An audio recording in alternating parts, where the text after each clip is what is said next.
There are people in this world who shine quietly. They're not the loudest in the room. They don't chase applause, they don't seek the spotlight. But if you really looked, if you really listened, you'd see them. The fighters, the ones who keep going when no one's cheering, the ones who show up day after day, carrying burdens in silence. This is the story of one of those people. Oh, her name was Naomi. Not the Naomi you read about in headlines. Not the one with 100,000 followers. Just a regular woman with tired eyes and a hopeful heart. She worked hard, smiled often, and loved deeply. But life hadn't always been kind. She had dreams once, big ones, and she chased them with everything she had. She had plans to study abroad, write a book, start a business, build a life she was proud of. But reality would have had other ideas. First came the financial setbacks. Then the illness in the family.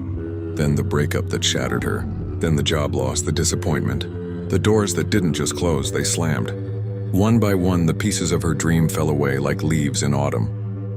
And the world felt cold. But here's the thing about Naomi, she never stopped trying. Even when her heart was tired. Even when her faith was thin. Even when her tears stained the pillow and no one saw. She got up again and again. But life has a way of testing you, and sometimes it asks everything of you. There came a night, late, quiet, dark, when Naomi stood in her kitchen holding a mug she never drank from. The room was still, and so was she. Because inside she was asking the question we all ask at some point. Is this worth it? Is this life I'm fighting for even meant for me? She stared at the floor, heart pounding, as the doubt screamed louder than ever before. And that's when something strange happened. She remembered a moment from her childhood. She was maybe 7 or 8, sitting by the fire during a power outage. The lights were out, but the room was warm. Her mother sat next to her and said something simple, but something Naomi had forgotten until that night. As long as there's fire, there's light. And as long as there's light, we don't stop. That memory hit her like a wave, because the fire inside her, it wasn't roaring anymore, but it wasn't gone either. It was flickering, quiet, but alive, and that was enough. Now the next day, she didn't wake up with all the answers. But she did wake up with something else, a choice. A choice to stop waiting for perfect, to stop measuring herself by the timeline the world handed her, to stop believing she had to be okay all the time. She chose to begin again, and so she did. She took small steps. She reached out to people she hadn't spoken to in years. She took a class, started writing again, volunteered once a week, not because it fixed everything, but because it made her feel alive again.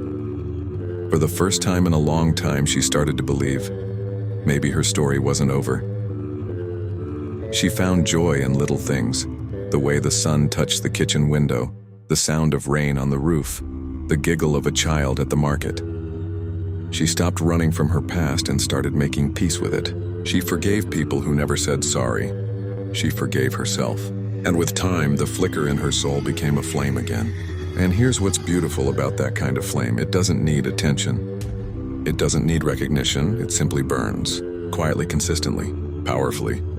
Naomi didn't become famous. She didn't win awards. She didn't suddenly have millions in the bank or a viral post that changed everything. But she built something better. A life that felt like hers. A life built from the ashes of disappointment into something strong, sacred, and full of meaning. One day, someone younger asked her how she got through it all. And Naomi smiled. Not the polished smile of someone pretending, but the warm smile of someone who knows pain and power can live in the same heart. She said, I stopped asking if I was behind, and I started asking, what can I build with what I still have? Time. Dreams, people, pieces of ourselves, but loss isn't the end. Sometimes it's the beginning of something deeper. What Naomi didn't know is that her quiet rising changed people. The way she kept showing up made others feel less alone. The way she shared her story helped someone else start theirs. The way she forgave, loved, and kept going created ripples. Because courage isn't always loud.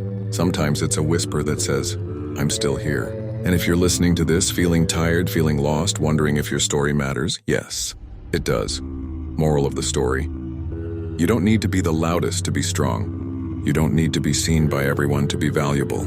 You don't need to be perfect to begin again. As long as the fire in you still flickers, your story is still unfolding. And that fire, it never runs out.